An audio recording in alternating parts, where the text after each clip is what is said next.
Hello, this is Kim Patel, and right now I'm showing you L76.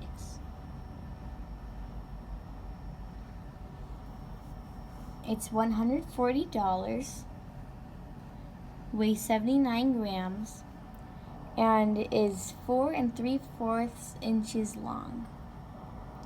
As you can see, there are some inclusions in the back here, but they don't affect the crystal's energy at all. This crystal's energy moves very fast out of the tip. It's good for beginners, and it also makes a nice travel crystal, or it's also good for doing self-healings. It's also good for use in children because the energy isn't too strong. It's pretty soft, but it's still a nice crystal.